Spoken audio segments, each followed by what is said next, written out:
against the world. Or even Dyrus can pull off some amazing mechanical plays. He had a great taunt flash on Shen the other day. But what people do question is North America's, as we're in a champs, like I'm just going to finish this point, their overall strategy and how the infrastructure in Korea and China had been so much greater in Season 2 because all those teams had analysts and coaches. And at least the top teams in North America are beginning to have those things. We were talking with Vulcan on the couch, how their coach has leveled them up so much this split. Alex Penn has been the analyst for Cloud9 this entire split.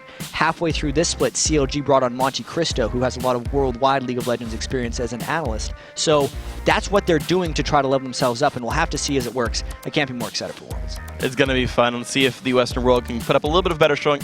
I mean, Europe did great. They topped forward, but at least North America then see if they can put on a better showing. The picks and bans coming through pretty deliberately here at this point. Twitch and Elise. I haven't seen Yen get Elise in a very long time. The Twitch, interestingly enough, being dropped away from Double. It's one of those good late game carry champions. Certainly Spray and Pray is worth being afraid of. We'll see what else they go for here. Because COG banned Twitch against Cloud9, and now Velocity banned it against COG. I think that's just generally strong AD carry recently. We've seen a lot of successful Twitches lately, and honestly, it seems like Velocity is kind of banning themselves out a little bit because Maple Street's had some of his best games on Twitch and Echo's had some of his best games on Ahri. While obviously Link is an amazing Ahri, but if you are to be believed... Well, to be fair, he could have been trolling me. He said he's going to be victorious this game. Did he spell it with a K? With a K. Okay. So he might have mistyped or forgot how English works. But a couple of AD carry bans have gone. They're not very close together on the keyboard, so that would be... Maybe he's got like a weird foreign keyboard. Obvious. Just the letters are messed up. He's using Dvorak instead of QWERTY. I don't know where those letters go on Dvorak, but... That just flew over like 80% of our audience. Hopefully. We don't know. It's a different keyboard layout. Anyway, the Shen coming through for Chris, though. That's what about Coleman? Have you ever seen that keyboard which layout? one? No, I haven't. Yeah, I've never used it. That's fair. Yeah. It's actually hard typing passwords on a German keyboard whenever I cast in EU. I've got to remember the Z and Y are switched. If there's ever like an exclamation point, it's like shift quotes or something like that. I hate that. Yeah, that's hard to do. And passwords are all asterisks, so it's not like you can oh, oops, that one I got wrong. I hate typing email addresses. Because it's not shift 2. Yeah. Worldwide problems. Hashtag first world traveler problems. Anyway, guys, so Chris coming in the top lane Shen. It's been successful for him throughout the split, I think. He's done a pretty good job on that champion. Kind of Logic Gaming, still taking a long time making their own choices here. But, of course, these are wins that CLG definitely needs to bring up. So, the Thresh, you called that one coming out here. The Zac, that's been so good for Yen for a while. Standard picks for these guys. Third game in a row they've went with this combo. And they do a fairly specific thing that's helped them push turrets, which has been a problem with CLG in the past, is Yen will really overextend beyond the turret and basically fake and engage on Zac.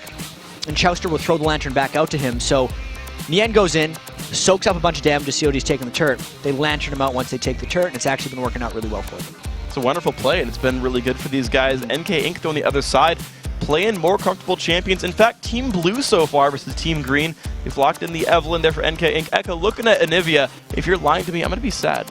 I mean, I liked your Anivia play, but I had this pregame call and everything. So if we got to see Meteos carry jungler and a Victor in the same day, I would be pretty happy. Because Victor is my favorite mid champion to watch. You got my hopes up.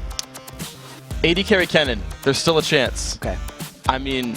Or Echo's a giant troll. I'm wondering what Velocity's game plan is here going in, because as a team that has been eliminated, they are just playing the spoiler right now and essentially playing for pride. And at least during qualification, they were the team that would pull out the very unconventional strategies and succeed with them, and I was expecting to see more of that after they got eliminated, because there's been kind of no risk. But it seems, at least earlier today, when they had already been eliminated, they were just going with their standard things once again. Yeah, I'd always wanted the entire split to see the jungle Ezreal strat come back out. Me too. And I asked them, and they're like, yeah, I feel like teams know how to counter it now. But like that was all I'd heard of it, and we thought like Velocity was the team to bring out a bunch of new crazy things that no one had seen before, that they were always the odd one out where people were kind of underestimating them. And you saw immediately after they ran Ezreal, it got banned for the next couple of days. And then it just kind of disappeared from the lineups there. And it has always been strange to see teams not come back to these. But sure, they think it's been beaten, they think it's been beaten. The Orianna, though, and Tristana, I mean, this is all standard Counter Logic Gaming stuff. They're saying, yep, you gave us champions we like to play, we're going to keep running these. At least with the Ahri ban as well, it puts Link back on Orianna. And even though Orianna is a very staple COG champion, I actually feel like COG has the most success where Link is on a more individualist champion and not as team-oriented. Even though he can play Orianna great, there's the Victor. So it's even though he can play Orianna great. Yeah. We'll get to Victor in a second. No, yeah, so Orianna. Yeah, he can play Orianna great. If he can't individually assassinate people, I feel like it limits their overall threat value, and it puts too much pressure on Doublelift and allows teams to potentially assassinate Doublelift to win. And you even look at this lineup, though, and yeah, so the Victor obviously coming through, the Blitzcrank coming through as well. You talk about Blitzcrank, he can assassinate people individually, but at the same time, you look at the Velocity lineup, they're so area of effect focused, you don't really have to go for Doublelift first even. No. Victor can do whatever he wants. Yeah. Here we go. The teams are locked in. Teams are locked in, so at this point, all right, I'm going to check Echo's runes, because I personally think he's swapping champions. He's going to be playing Victor. All right, he's not going for move speed on Victor. I prefer move speed on Victor because he has a very short range on his Q, and he needs that to trade in lane. And specifically what you do, everyone talks about how difficult the E is to land on Victor because it's a vector target. But if you have move speed and you walk up in Q and then actually just E run on top of them and drag really quickly, you don't have to worry about it because it's an instant cast E, and you get both damages at the same time, and you actually out-trade everyone regardless of if you had ability power quints or move speed quints. Oh, nice. But what Echo has done is he's actually went with ability power.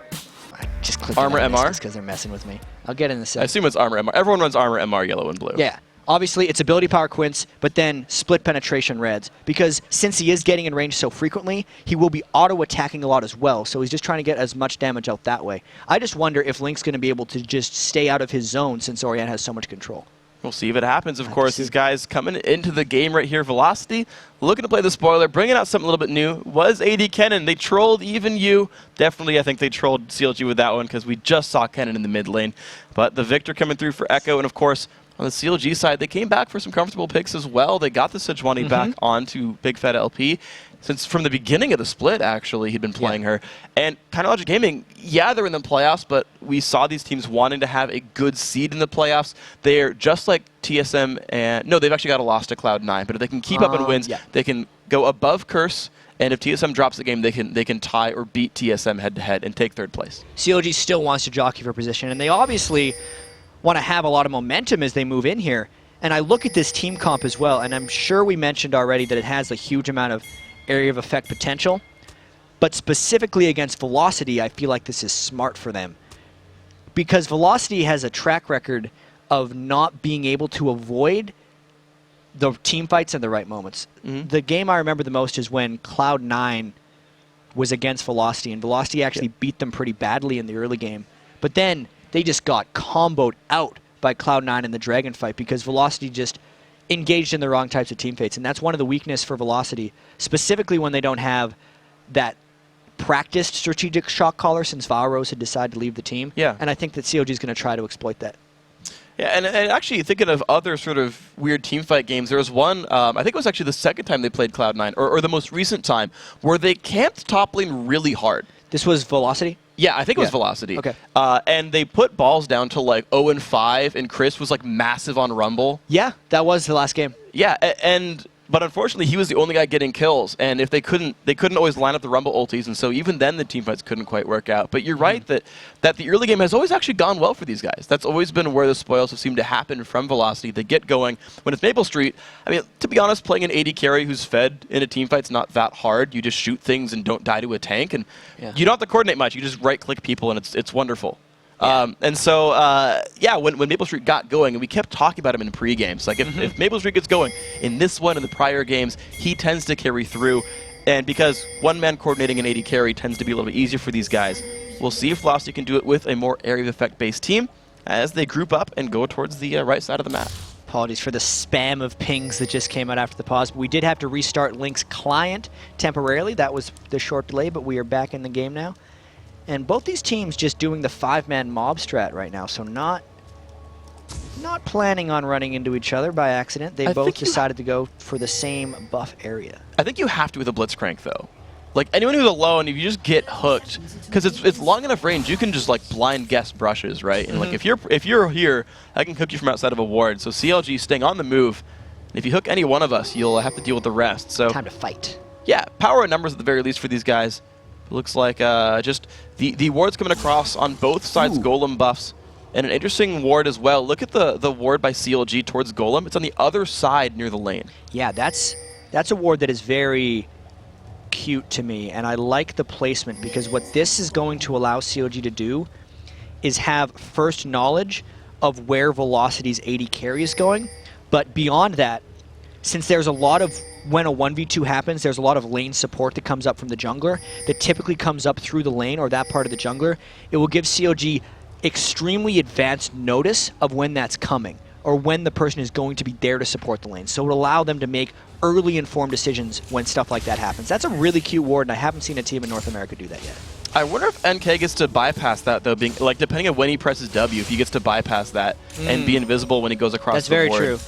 Could always be a bit risky. It was also an Explorer ward, so it was actually, should have noticed that was an Explorer ward. That was only to see the early game lane assignments, in which case they wouldn't have cared about NK, because as you said, it wouldn't actually get to see NK since he would have been invisible. Yeah, so NK ain't clearing out the rest of the blue buff there. It did get hooked away and stolen. Big Fat LP got his own red buff and is making his way across to go try to steal away a blue buff for himself. So pretty much going to be the default buff trades for these guys. NK All right, making his way back towards the zone. We got a Victor in the mid lane right now against Link. And I got to tell you, I want to see how he skills up his skills. Because personally on Victor, I like going 2 points into Q, which is his power transfer, and then 2, maybe 3 points, depending on the matchup, and then you max E and go for the red augment. But it's very important that you have the trade potential from the Q early on, since you can't keep up with the mana costs of E early if you want to have harass potential.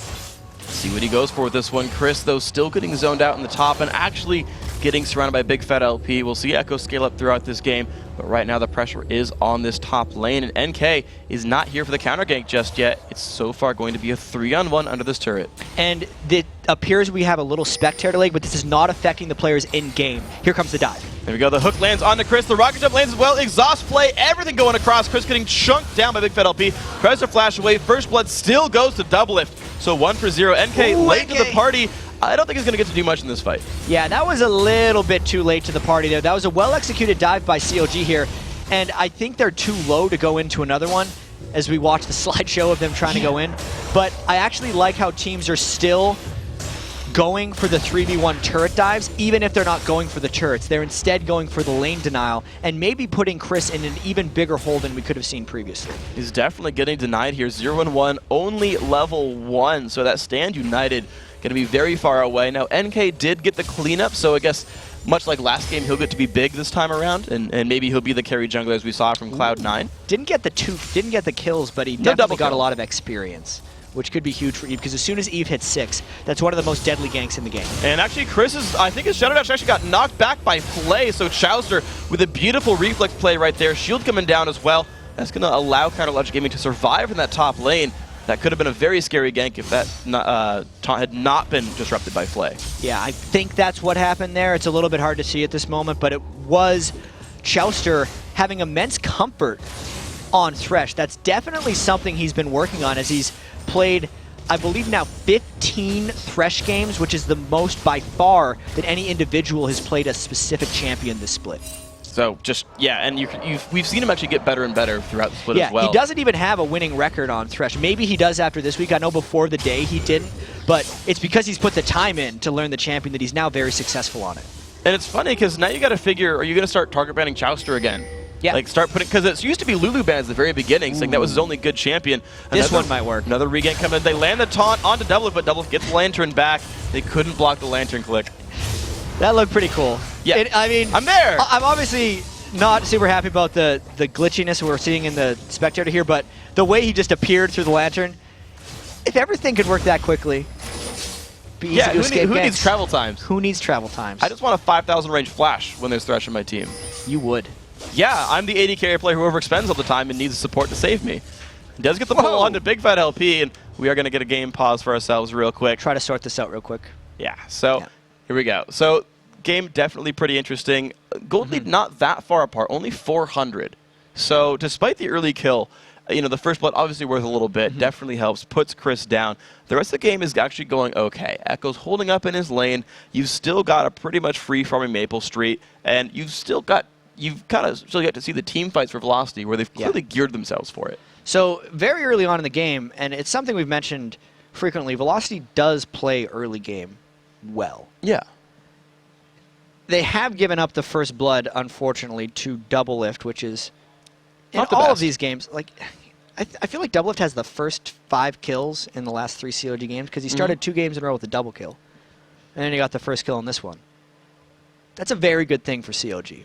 Yeah. Who's going to go out and say that one? I think it's pretty strong for them. And it's funny, too, because we haven't talked about this in a while, but talking about Tristana as a champion, we talk about her sort of mid-game lull before you finish your first big item. Right? Doesn't have a lot of ability burst. You don't really want to rocket jump into a team fight and all that. So that actually had happened in the Cloud9 game where he did get the double kill. He started the game like 3-0, and yet because he hadn't finished an item, got zoned out by a 0-2 Shen in a team fight. Like, Balls had pretty much the same start that Chris is about to have right here. Yeah. And Cloud9 played the team fight right to circumvent that advantage. And so even when things like that happen and Doublelift gets massive and gets all kinds of scary, you can outplay Gold, I guess, full stop. You can outplay people with a Gold lead at certain times, and it's interesting to see those happen. I'd agree. And Doublelift has changed the way he builds Tristana, at least in the past 2 games. Because if we look back to the start of the season, he would go big 4 items, essentially. It would be Infinity Edge, into Phantom Dancer, into Last Whisper, and then a Bloodthirster. But specifically after his Vayne build yesterday, where he went Blade of the Ruined King and then Zephyr, this morning when he played against Cloud9, he went Blade of the Ruined King first on Tristana to try to get back a little bit of that mid-game power, because Blade of the Ruined King, once you buy it, does give you that extra dueling potential. And then he'd kind of... I imagine he'd use that as a Bloodthirster replacement later on in the game. Yeah. And then just go... He went Infinity Edge after that. So it's definitely a difference in build path for him. And that's kind of the thing, just kind of to corroborate some of your points. Like, you don't usually buy 2 lifesteal items on an AD carry. No. You pick one, and I've been meaning to go back and do the math on, like, if I have Eye-Edge, Phantom Dancer, Last Whisper, right, I'm going to hit this hard, I'm going to crit this hard per attack. Do I get more from 100 attack damage, which is like a 40% damage boost, because I'm going from like 240 to 340? Or do I get more from 25 damage and 40 attack speed? And I guess depending on the champion, you care more or less about attack speed. Tristana has free AS, Vayne and Kog'Maw just want more attack speed. Yeah, and I've been meaning to look at it. But and specifically yesterday, as maybe something's going to happen here, so we'll have to track the action. I believe they're going for an extended gank here. Jump in on Maple Street. He's going to survive this one, though, so nothing quite picked up. Getting back to yesterday, when Doublelift did the Vayne build with Blade of the Ruined King and Zephyr, I was very mistaken when I saw the Stinger. I was like, why would he build the Stinger? Because I didn't see the Zephyr build. But after looking at it and talking to some people afterwards, it does make a lot of sense, and Doublelift had actually spoken about it previously. So what it was is, since Blade of the Ruined King is the early Vayne item, and since you're not multiplying crit that frequently later in the build, he is adamant that Blade of the Ruined King to Zephyr is just superior than Blade of the Ruined King to Phantom Dancer, because he no longer values the crit in that part of the game and instead would like the extra tenacity and movement speed that you get from Zephyr, since Zephyr is 10%, and he thinks it just works better on Vayne. So Stinger on Doublelift, not a surprise. Yeah, on purpose here, and it's actually something else I wanted to math out, because you still add Infinity Edge to the end of that build, and at that point you're like, well, and he went for Banshee's Veil, of course, and part of that I think was the 3.10 changes. It did buff Banshees, as you pointed out, during that game. And looking at that and saying, well, I'm going to miss the crits here, but NK though, going into this fight, pops the ulti. Evidence is joining the battle as well. Stun does not quite land from Echo. No, gets back for LP, and the Chaos Storm just bringing him down. Kill picked up. The burst coming across the tank jungler. And VES, the hook nice lands onto Chowster. He's going to play them backwards, but still taking damage. The damage going to come across. Echo finds another 1-0-1. Good pickups there for VES, and they've now got a gold lead. And that gank did show a lot of the power of Eve once he's level 6, and that actually was a direct result of the minions he took in the top lane after Chris had given up first blood. It's why he had 6 so early. It's why Velocity was actually able to take on a 3v4 in the mid lane and come out on top. So that is a smart play by NK Inc, and he now needs to use that threat to continue to make plays across the map. And he should be able to snowball forward. Look at him. He's 38 versus 18 in minion kills compared to Big Fat LP. He's a full level above. I gotta imagine he's close to 7 at this point because of the lane tax he's doing up here. As he shoves the lane out, this might be for turret pressure. It might be to let Chris back off, but you've got to keep following NK Inc through this game. He tends to be, he's at this point, gotta be the big playmaker. And we'll see if Link can hold up his mid lane against Echo. And we'll see what happens to this duo as well. And I want to talk about the mid lane again, because we touched on the skill order of Echo a little bit earlier, how I personally like to go with Qs on him, because the mana cost on E gets pretty prohibitive. But that's why we can see he's actually only put the 1 in Q and 4 in his E, but he's went with double Doran's Ring and a Crystalline Flask to make up for those mana problems, and then still give himself decent trading potential and actually better wave clear since he has more points in his E. So that's going to be the opening here for Echo. And as he gets a little bit more money, he can choose to go for the Augment Death as well. Costs 1,000, right, for the upgrade? Yes. He's only at 300 so far, so it's going to be a ways till he gets the upgrade finished. We'll see how that comes across. Echo also, to help with the mana woes, going to be donated blue buff here. So that's a different, or another difference between Meteos' Jungle Eve is no blue buff chain to the jungler here, and that just might slow down NK Inc. See if that ends up happening, but look at the dual lane. This one's actually held pretty even, aside from just that early kill that Doublelift had gotten. Yeah, and Link is actually trying to steal away the big raids, but he ends up getting it anyway. That guy. That was a good steal, actually. The Command Protect guy, that's like her lowest damage ability, and it was still enough. Yeah, that Command Protect was doing 90... Wait, no, 4... No, I'm 74. 74 damage. 60 plus 14. You got it. I looked over. That's a long tooltip. That wasn't memorized. I just looked. But I knew that the second number was the damage one, so... You knew that, freak. Yeah, I play Orianna. You play Victor. You know way more Victor facts than I do, though. All right, here comes the gank bottom. It's going to be a pretty scary one. The submarine coming in. NK Inc. The stun, a beautiful stun by Big Fat LP, but it's not an... Oh, that hook was close. One kill still coming across. Chowster, unfortunately, 0-2. VES, that early game, we talked about it, and they're finding it. They're performing quite well here, Chris, using that ultimate to come down. And this is the thing that Kobe talked about so much. With the increased armor of turrets, oftentimes the laning phase extends, which then gives the freedom there for Chris to try to ultimate down. It's most likely going to put extra pressure on that turret from Yen, but because they use the Shen ult in the long laning phase to come down, they're able to get the dragon. And look at the map adaptation by Echo as well. He said, okay, I'm going to give my mid lane for a little bit, but I know if I show up top, I'll stop Nian from killing my turret. He's like, well, you don't need me for dragon, so I like that move. Echo keeping his lanes in a little bit of a better spot right there, and then Chris takes mid. He'll keep the turret alive too, so nice couple of moves there by Velocity. Yeah, it's what you would call good rotations. A lot of these players talk about them a lot, and it's a very hard thing to see just on a general basis, but teams that know where the next turret to be pushed is going and then preemptively send someone up to stop it have good rotation, and that's something Velocity did very well there. Beautiful job then by these guys. We're just seeing the dual lanes though not rotate much of anywhere, of course, with that turret going down, with, not turret, sorry, but dragon going down with Stand United on cooldown as well. We're back to the default lanes here.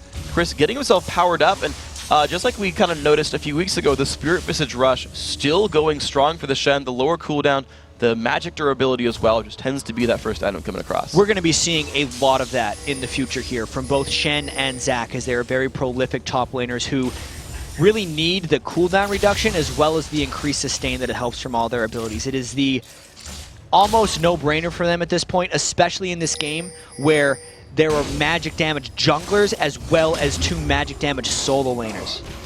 Yeah, so durability as much as you can. I want to see if Aegis does come across. I know we talked about it not getting bought much, but it's all a bunch of magic damage, so 20 and if anyone's going to build it, it's going to be Big Fat LP, because he loves to build the supportive magic items and not necessarily take too much farm.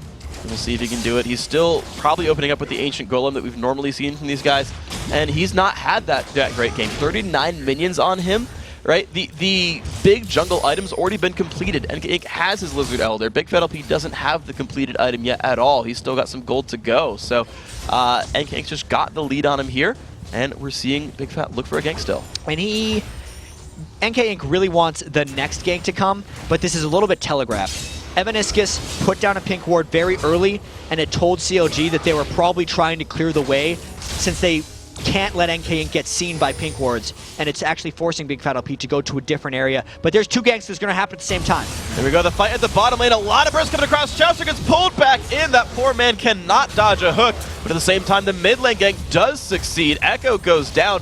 Big Fat went across the ward, but the CC too much from CLG. And that was very close by Echo, almost taking down Link in a duel. But again, the gank in the bottom lane was so successful for NK Inc. CLG should have seen that coming thanks to the pink ward being cleared out.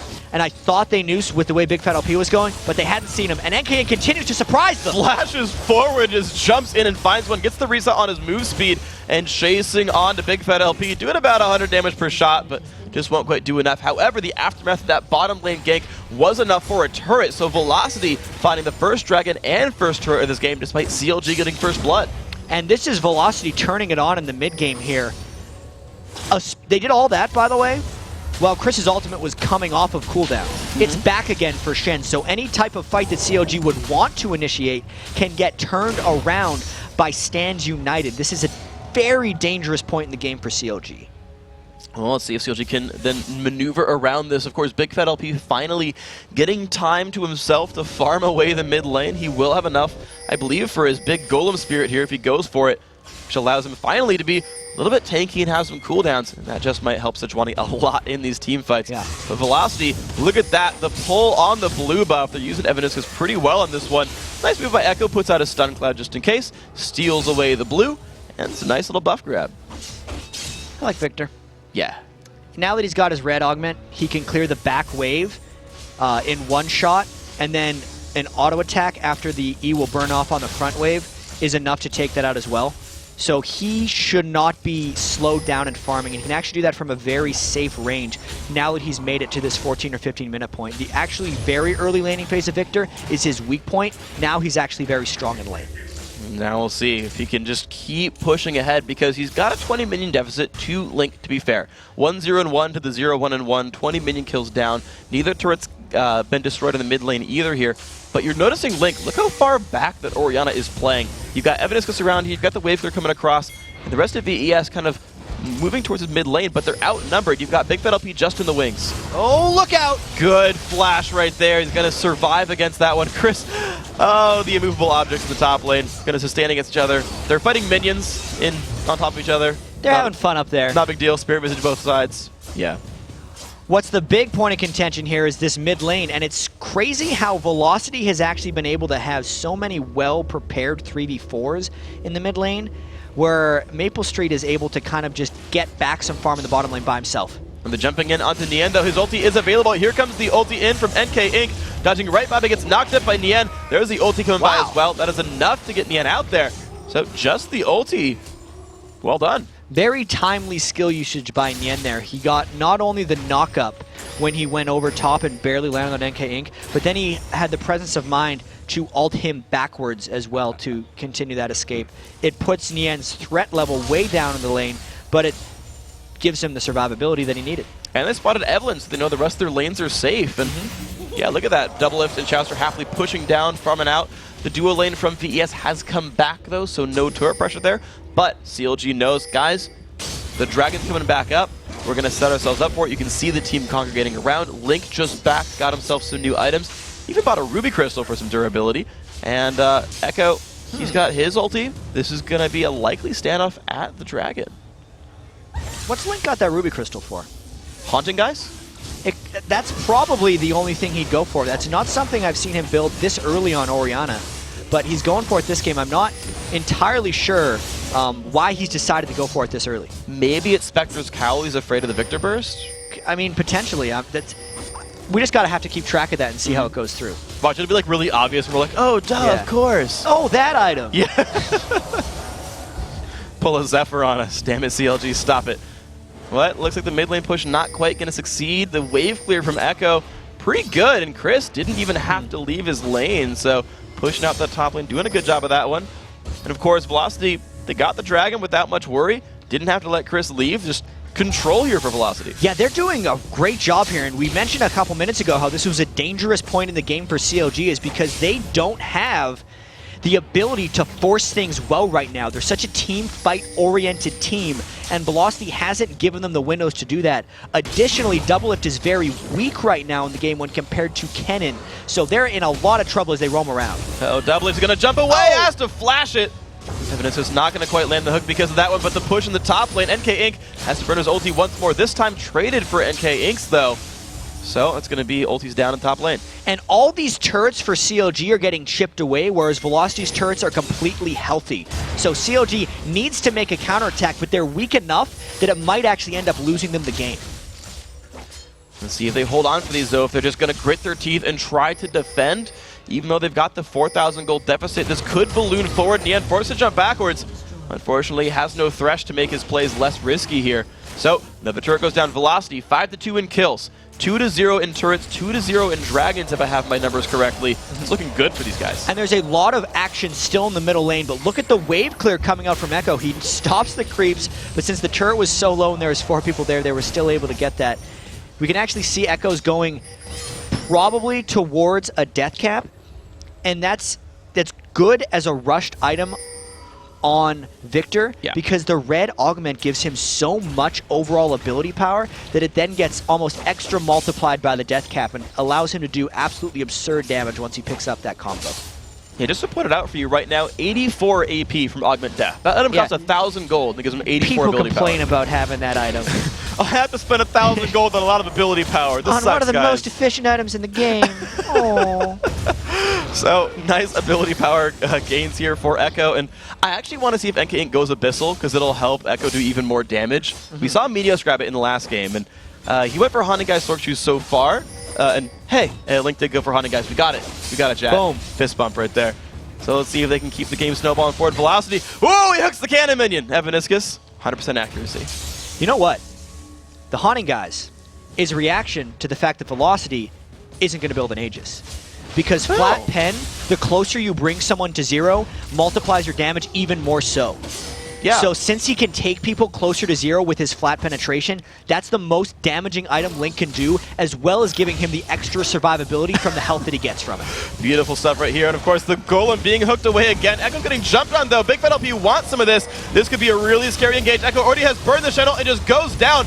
And won't quite find enough damage on a Link, but Chouster's dropped low, kicks him back through the box. NK Inc. low on HP, forced to flash out, but here comes the re-engage. Do they have the damage? Evidence has dropped so low, 2 kills for nothing. CO drew the beautiful team fight so far. Maple Street forced to run away, and Chris, of course, could not show up to the party as Echo died too fast. And this is exactly the thing Velocity wanted to avoid to maintain their lead. They got an off-man team fight, and COG forced in the right place.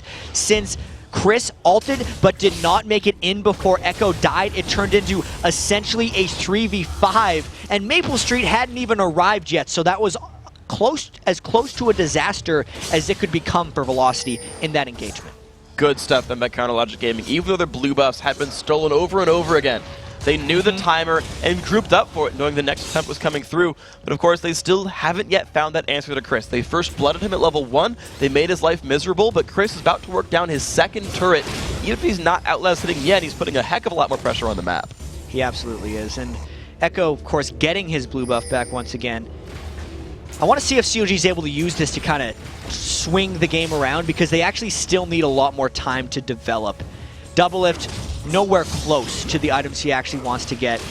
Obviously, Link is pulling a bit of an edge on Echo, and he's actually picked up those home guard boots so he can recall frequently to just almost keep up with the amount of pressure that Echo has been putting onto that mid lane. But Link is actually obliterating Echo in minion kills, so I gotta say, Link is doing a great job on Ori here. It's putting them pretty equal, I would say, or actually you can see for yourselves. They put them pretty equal in gold, but that's on the back of Velocity controlling globals, right? Getting blue buff steals, they're 80 gold each, so despite all of that, again, as you said, props to Link, he is holding on very well, and he's done a good job of this one. NK Inc. still getting a lot of this free lane farm. I want to keep comparing these junglers, though, because it's such a difference in style. NK 123 minions on Eve. He's actually tied his top laner, Chris, for that mark. Big Fat LP, pretty much half that score. He's always wanted to be supportive, but a little bit tanky, and giving up farm to his teammates. It's a big difference in jungle style right here, because Eve and NK Inc. specifically playing Eve can take a lot more farm, whereas Big Fat LP is all about channeling the farm into his soul laners and AD carries. So yes, Link has that edge on Echo, but as you pointed out, a lot of that could be because NK Inc. has taken more jungle and Big Fat LP has conceded some of his farm to Link. Let's see then if that ends up being the right call. If NK can carry through the mid game, or if Link just becomes the guy who cannot be stopped. And here we go. Big Fat LP forced back. Of course, there's not even a dragon up right now, so they don't need to fight for this territory, but there's that pink ward control. Velocity are in full view with CLG grouped up. There is the dragon. Velocity have begun contesting. This is a very key team fight right here. CLG wants to be able to combo their initiations properly, but they can't get hooked in to start this fight unless a tank is hooked in. There goes Nien just flying in by himself. NK's in the back. He ults onto 3 right here. Gets a slow down, and Nien is now alone because of this. The box had come across. The taunt comes in. The submarine has happened. NK taunt. Oh my god. 3-man shock of it. Here's the re-engage. There's the Chaos Storm. It finds 1 for 1 so far. Big Fatal P gets out. Maple Street is still alive, and Double just duels him out right there. They're trading kills. They've got to get rid of Nien. He's reviving though off the passive, and Double still untouched. NK Inc. forced to run away. Double diving on forward, finding more. Link dangerously low. Echo finding the kills. NK Inc. trying. He gets 1 more. Nien has no passive. Echo, can you do it? Finds 1 more. Echo does not have flash. Link will run away. The only man alive. Velocity won that fight. That fight I want to see again because there was so much chaos in there. The teams got split up at the start of that one, and no one could even take the dragon. So let's break down this fight right away.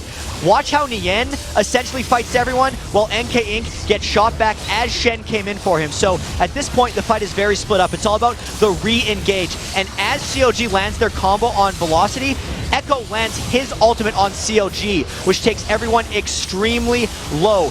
And then right here, Velocity could have actually won the fight. If Echo used that laser to finish off Zac, everyone would have disengaged right there. But because Nien was able to res up, it baited CLG to continue fighting. Chris landed the taunt. Doublelift did not expect that burst. And then Velocity and the near 400 ability power Echo has accumulated this game rolled through the end of the fight. Beautiful stuff right there. A storm of chaos in that one, but it worked out in the end for Velocity. However, their health bars were low enough that CLG are going to recontest the dragon. They had to heal. Velocity needs a couple seconds here. Victor Ult is not up. CLG goes now. They have an edge. But the taunt flash lands on a double. Do they have the damage they need? Beautiful stun combo just crushes the health bars. 1 kill picked up so far. This is looking pretty good so far for CLG. Maple running back, but there's the Chaos Storm. They've traded back a kill, but down goes NK Inc. Can Chris take everything up enough? Nien re-engages, finds the kill onto Echo, and there are no health bars left. Velocity's going to lose almost 1 more kill. Chris does go down. Only Maple Street left alive. Nien is on the chase, though. Oh! Under the turret. He finds it. The turret not doing enough damage. Full ace for CLG, only losing Chowster. Great timing on CLG, having the presence of mind to know that their ultimates were on lower cooldowns than those of Velocity, and all the spells got used to punch Velocity in the mouth. Check this one out. They have the Orianna ult up. Echo has to wait for his ultimate until partway through the fight. He can't use it yet. The Ori ult hits everyone. Nien starts ulting around as well, and only later in the fight, I think now Echo gets to point his ultimate down. But the damage had kind of already been done for Velocity, and the rest of CLG could then chase him down. Additionally, Echo was out of mana later in that fight, and allowed CLG to just king me and jump all around the fight to finish people off. I gotta say, I'm a really big fan of reinventing that one. Yeah. The King Me jumps for Tristana. Well done. And I actually, just to kind of go back on all this one, the Athene's and Holy Grail, right? You talk about the cooldowns being back up and the mana bar no longer there for Echo. Link's Athene's made that fight happen, Yeah, basically. for Link, absolutely. Yeah. 20% cooldown reduction right there as well, because if we compare it, let's check. The Command Shockwave is now on a 70-second cooldown thanks to his 20% cooldown reduction, but there's a 92-second cooldown on the Victor ultimate with blue buff. So it's not necessarily comparable. And actually, to point out some more item builds, I think this is actually on purpose. Maple Street has gone for double Zeal after his Blade of the Rune King. He's getting a lot of movement speed to make that Slicing Maelstrom hit proper targets. I think that is on purpose, because you don't get more move speed for upgrading to Phantom Dancer. You only get 1% more for going Static Shiv. Yeah. So I think that is an intentional choice, just trying to zip around his cannon. Could have just built a Zephyr. Could have just built a Zephyr. Could have just gotten that 10% movement speed right there. And the tenacity. NK Inc., though, forced to run away from Double. This is actually giant crits into his face. Chris, lands the taunt, but NK Inc. still forced to flash away. Big Fat LP jumped across the wall as well, but won't quite find anything else to do. So, flash burn from the Velocity jungler. Nothing else happening. So with all the fighting that just happened, where we had the back-to-back hectic dragon fights, CLG did pull themselves back in this game, but I don't think they're entirely over the hump yet. They were down a lot, and we do see this a lot from Velocity where, hey, they won the early game. They take a bunch of unfortunate fights at Dragon, and then the other team takes it back. This is a chance then for Velocity to try to kick that trend, as CLG seems to be on a warpath back here, because they've that big fight. Yeah. They've been catching Velocity out, and we know that COG wants to team fight. Velocity hasn't been able to prevent those from happening. Well, at least Velocity can realize that they're only 300 gold away. So missteps or not, early game leads or not, 4-3 in turrets very close, kill score very close, gold almost identical as well, but Nian's going to dive in early on and try to blow some cooldowns, but no one's going to bite just yet. Submarine comes in. Will the Shen ult do much here? Nian gets pulled back in onto the stun as well. The ult from Big Fat LP stops the re-engage, but that still gives the free kill to Velocity. Now they can move forward. So we talked earlier about COG's strategy of having Nian zone out while the rest of the team kills the turret and then get him back on a Thresh Lantern. But Velocity almost over-engaged that one and pulled COG far enough back that no one could go and rescue him. Yeah. So he ended up dying. Like good zoning, good everything here by this Velocity squad. And now they're up on the front door. It's a 5 versus 4 with every major ultimate still available. They find Big Fat LP, knock him into the air. Good bit of burst. Secondary stun won't quite land from Victor, but they have done some initial work here. They've got 6 seconds until Zach comes back up. It might just be enough to push for the turret, but they won't go for it. They have to be very cautious about where they go if they're Velocity right now, because they know about how badly they've been losing the team fights and how much farm has been channeled into Lynx Orianna. 3-1 along with over 312 minion kills, not even 30 minutes in. He's really packing a punch right now, so if they get caught in the wrong place by the Shockwave, even if that was the only big ultimate up for COG, it would have been enough to swing the fight. The ES looked for a little bit of a bait here. They might find Double if there he is. They see him. Can they get the damage they need? Eve ult lands. Double does have flash. He's going to be able to get away from that one, but Summoner burned here. That's it, though. Evanissus actually burned his own flash to get in range, but couldn't quite find it. Yeah, Velocity burned a lot to try to take that one down, but that's the strategy teams actually adopt against COG, specifically when Doublelift is 4-1 on Tristana. If they could have gotten him out of the picture, it would have meant a very easy push for them afterwards. I think it was worth the investment to try. It just didn't work out. And speaking of Doublelift, you know, look back at his build here. The Infinity Edge has now finished. He's added a pickaxe and a Negatron cloak, so he's going to stop getting bursted out so hard by Evelynn and Victor. And he's scaled up as a legitimately very scary AD carry at this point. Compared to Botter K Zeal Phantom Dancer, that's not nearly the same kind of damage output here from Maple Street. No, Kennen as an AD carry is all about the lane and the middle of the game. It's not even a real comparison about who's going to be stronger if they hit 6 items right now. So Doublelift and COG, even though they're actually forcing pretty hard here because they want to team fight, will also have the edge very late in the game. So that's always the CLG mantra. They're going to have the edge later in the game. Yes, you will, Counter Logic Gaming. Doublelift, you like to farm, and buying items is your thing. This turret losing health pretty rapidly. A couple more shots to go. Velocity not really challenging for position. Turret does go down. CLG equalized that score 4-4. And in the meantime, Chris has just been pushing in that top lane, trying to be a nuisance. But CLG now the ones owning the map. Yeah, and it's on Velocity, I think. They're trying to force some scatter movements by COG right here. They're using Chris, obviously, as a split pusher. And I think, actually, COG could have some answers for that. Normally, COG actually uses Doublelift's Tristana as a split pusher to answer that. And since Chris is so far behind in overall gold right now, I actually feel like Doublelift could be a pretty good answer to that. But instead, they're just using it to farm up, and they're sending Nian up there as well to duel. The longer this goes on, the better it is for COG, as long as Velocity isn't forcing decisions by COG and instead just kind of forcing them to stall. Well, they might have another chance here. Oh, the ward swept out by the Oracles. Doublelift lurking around in the shadows, but baiting around for his team. You've got Link nearby. The blue buff steal attempted, though, by Velocity. Might just be enough. Will Link go for this one? Steals it away. Oh, man. Nice job, Link. And NK Inc.'s Smite was up, but he wants to save it for this dragon spawning now. And that really hurts Echo, because he's built no mana itemization. He would run out of mana if we see a very extended fight here at Dragon. NK Inc.'s gonna start it! They dive on in. There's a slicing Maelstrom as well, and he dodges the ulti in from Big Fat LP. A lot of early damage coming across. Echo low on health. Shockwave hits 2 right there. NK Inc. forced to back out. Chris still tanky, though. Lands the top. They find Doublelift into the stun. Double dies out, and the Chaos Storm finds a second. 2 kills now for Velocity. The Dragon is theirs. Pretty well done team fight. That was NK Inc. creating a play. Yeah. Putting himself inside the Dragon Pit was the last place CLG expected to see him, and even though CLG has superior team fighting, it allowed Velocity to get the jump on CLG big time. Absolutely beautiful, and they're going to try to cash in on that fight with a Baron. Yeah, but check out just the initiation.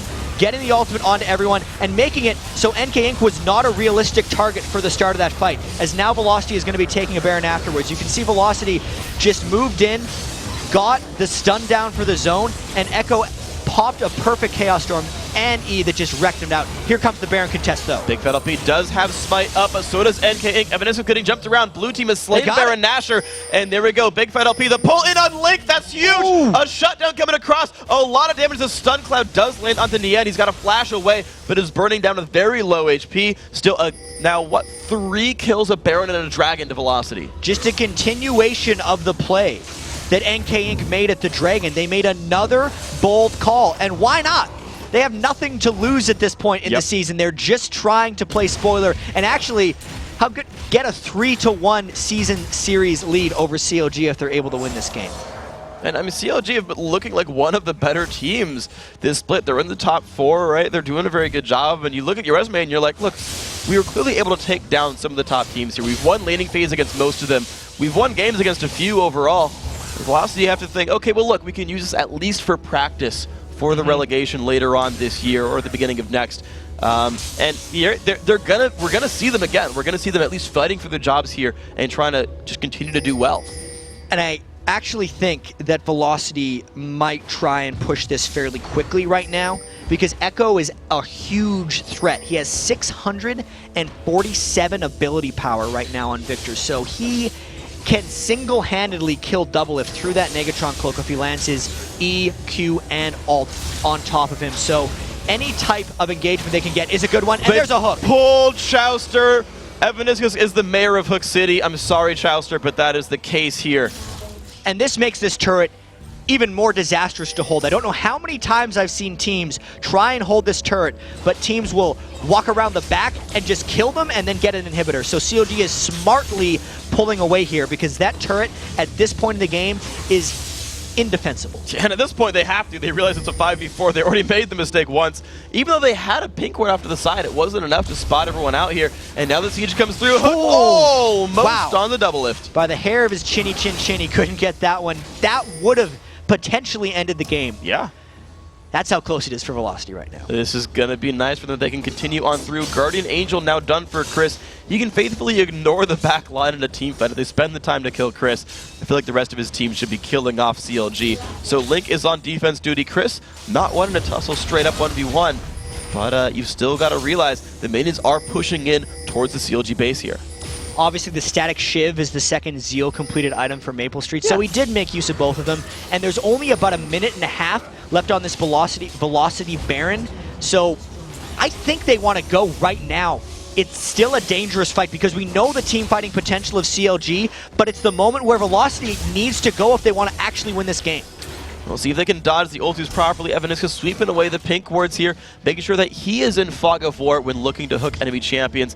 There you're seeing the scattered vision wards by Counterlogic Gaming, looking for where does Blitzcrank go? Where does Evelyn go? What's the opening? Yeah, Velocity ran out of oracles and pink wards, so they can't actually clear the vision outside. And even though Velocity knows they need to go, they still want to find a window, because if they walked in with in an uncoordinated fashion, they would just lose their Baron buff and give up their lead. So that's why they're trying to deny vision, and Evaniscus is trying to land a hook. Anything works for them here, and they will dive without fear. Well, there's a taunt on the Double, dropping him down a little bit low. Double just lifesteals it back up with a pretty well-completed item build here. Evaniscus shows up as well, doesn't quite find it. The engage comes up. They find Echo, but he flashes out. Chaos Storm should be coming in soon. Goodbye to Big Fat LP. Echo still losing health, and Chris will channel in. It's NK Inc. who is so tanky. The engage, the taunt lands on Double. He's going to cleanse out of this one, but it's still a 1-for-0. Just the one kill, and they did not get turret damage off of that. COG disengaged that fairly well, and there is a sliver left on the Baron. It is now gone, so that means they actually can't sit out here and regen. I think they have to back away, but they're continuing to push. There's a couple of home guards picked up for CLG. Doublelift is back in this battle. It is a 5-on-4. The hook lands on a Chowster. He's got to flash away from this one, but that's still a bit of an advantage, but it won't be the turret. They hooked him while he was trying to hook. Yeah. Punishing him for that half-second channel time that Thresh has to go on his death sentence. I actually wouldn't call that push a great success for Velocity, because they didn't get turret damage and they didn't capitalize on their Baron. I'd say they got an edge when they got the Baron, but they didn't make maximum use out of it, which tells me that CLG still has a chance to repel Velocity's pressure and maybe scale up a bit more. Definitely got a good chance of it. Doublelift still scaling up. 301 minion kills, 370 on Link, to be fair. Look at that. He's got more Magic Pen. He's got the Void Staff added on top, the Death Cap, the Haunting Guys. Link, you know, we talked about it in the pregame, right? If only Doublelift is the major threat, it's a risky proposition for CLG, but Link is clearly aiming at dealing damage here. Absolutely. I mean, this is the point in the game where Orianna is very clearly a second threat, and it's in the teamfight phase. So Link can make the teamfight wins almost by himself. And this is also the point in the game where, remember the red augment we talked about for Victor earlier? Everyone says this is the point in the game where it bites him, because it's 1,000 gold, technically 1,000 gold item, that he can't sell. Effectively, once he upgrades that Haunting Guy's Chiliandry's Torment, he is done on items. Yes, here's my take on it, actually. He hits 6 items faster, but it's actually not a punishment for him, because that red augment, if I could pick a 6th item, that would be the 6th item for his Victor build as far as maximum power, because it's giving him so much ability power. 99. And it's augmenting his E so well with extra damage, as CLG's looking for a fight. But what it does mean for CLG is that Echo has hit that 6 item point very quickly, and the longer they wait, the more they're going to catch up. It just means Echo is far ahead from them right now, but can't get any further ahead. We'll see then if CLG can make those traditional hour-long games happen. It's when they tend to win their games most. You saw a little while ago the average game length for these teams. Velocity has passed theirs. CLG hasn't gotten to theirs yet so far. So you're still seeing CLG playing a shorter game right now than they're used to, but they'll get there eventually. Doublelift he hasn't had 6 items yet, of course not. He needs 7 items. He's got to sell his boots for his Zephyr. To me, that's his 6.5th item. When you buy a blue elixir on an 80 carry, that's when you know you're done buying things. Yeah, that'll be the day. I want those 2 seconds cooldown off of my rapid fire, thank you. It's actually a decent DPS boost. Actually, interestingly enough, to tell a story about buying blue elixirs, Dan Din, when he used to play competitively, would go blue elixir on Rammus to lower the cooldown on defensive ball curl. So that's a higher effective health increase than red elixir. It's very true. Which is probably true, yeah. It's a cute move. And at this point in the game, this is just going to be the team fight. Unexpected. Just dives right in, but kicked over the wall. The hook still lands on a Chouster, and the re-engage comes across. Big Fight LP just drops down, tries to flash away. Doublelift and Link still alive, though. The major carries. Evidence is burning down from Ignite, and he will fall. And Nian's going to run away, so a 2-for-1 so far. Maple Street looking for a lot of damage, but gets crushed out right here. It's a trade, though. Doublelift falls over. The Chaos Sword was held onto. Echo running away, but Nian wants to bring him down and does so. 2 kills for Nian. Link running away, but doing a bunch of damage to NK Inc. They're going to have to turn away, so a 3-for-3 here. Nian's not done. Gets taunted up, still 1,000 health on Nian, gets the stun. NK, can you run away? Oh my god, Nian picks up 3 kills in this fight. He's going for the 4th. Chris does not have many places to go. Knocked up as well, Nian burning him down. That's going to be the GA forced, and I can breathe in while I wait. And the death timers in this are so long that we may just see a reset afterwards. Oh, nice dodge by Chris. He's surely going to die. It's likely here. He's burning down. Link's going to show up. Who's going to take the kill? Chris walking sideways. Okay, Link's going to pick it up. So between Nian and Link, I think those were all the kills in the team fight. Yeah, and that was actually a very surprising turnaround here. Let's check out the initiation, because CLG got surprised. Evault came in perfectly at the start, and Chouster didn't get to use skills. But then, even though Velocity took out such a chunk on them, it's that Link threat we were talking about. Velocity feels like they're on top of the world here, because they think they can end the game. It's a 4v3 at this point, so watch the Shockwave right there. Essentially, Maple Street and Doublelift traded their lives. And since Echo used his ultimate there to take out Nian, it just became a long chase afterwards. So, surprise early by Velocity, and a great counter initiation by Link. Beautiful stuff. And that might just reward Counter Logic Gaming with a Baron for themselves. Doublelift shooting from across 12, that 700-something range. And here comes the attempt by VES. Yeah, we've seen before CLG rush to objectives right after team fights, and again, it's perfect timing for them making very decisive decisions after big team fights. And think about how sort of delayed a lot of those deaths were. Chris is still reviving, NK was still leaving base, even though he bought home guard boots. They died so late that CLG got taken out without a lot of threat on them. And again, you talked about the good decision making there, taking it right after the fight. They got it here. Now NK Inc. on cleanup duty for these minions, but CLG have put themselves a bit closer. It seems strange to think that if Chris wouldn't have tried to survive, that could have been Velocity making it back to contest the Baron. I'm trying to think, is that true or is that completely off? No, I think if he'd survived longer, he would have let more of his team revive. He would have. But then he also is delaying his own life coming up later, you know, because that was like a 3v5 engage. I think in some situations that would be a good thing to do, but not particularly in that one. There's actually a game, I think it was from last Split's playoffs. There was someone stuck in the top lane brush. Yeah. And it was like Vulcan was involved, and they were like, we refuse to kill you. Because if you die, you can get back to your base. And if you recall, you get back to your base, we'll leave you up there. Yeah, enough of waiting around because COG is deciding to just go right away. They're taking their Baron buff in the 5v5 and making it count because Velocity is trying a split push. They've already found one kill right here. Chris does have ulti. NK getting a giant shield right here, but might still drop down. Pops the Zonius. One kill picked up so far. That's 2 kills picked up, but Link is still around and getting forced to run away. Double kill now for Link. Strong. He is killing everybody. Chris dropping down as well. Echo dead. And that's only NK Inc. alive. Wonderful team fight for Counter Logic Gaming. This looks like it could just be the end of the game. Doublelift has got his 4 items. Link is powered up. They win another team fight with Baron, and they're on to the Nexus turrets. And here we go. Only NK Inc. is here. That's not going to stop Doublelift. That's going to be the second turret falling as well. CLG, 7 turrets to 6, 21 kills to 21. Man, they have earned it, but they've taken down the Nexus. CLG, and you look at their faces, they're like, all right, well, we did it, but that was not pretty. They beat Velocity. It has been a struggle for them all season long. Something about this Velocity team is difficult for CLG to deal with. They fought through this one, but CLG had to make a lot of big plays in this game in order to get that win. So even though they look a little bit demoralized because CLG feels like to make a move towards World Playoffs, they have to, you know, crush Velocity. Sure. But I think this is a big step forward for them. If CLG can find some shred of consistency and still play solid in any game and overcome it, like that's something you have to do. You need to be able to come back in games, and they did it in this one. You think about the teams that have done that so far. I mean, look at the major comebacks. Like Cloud9's had a couple now where, man, they got destroyed early on. CLG actually did that to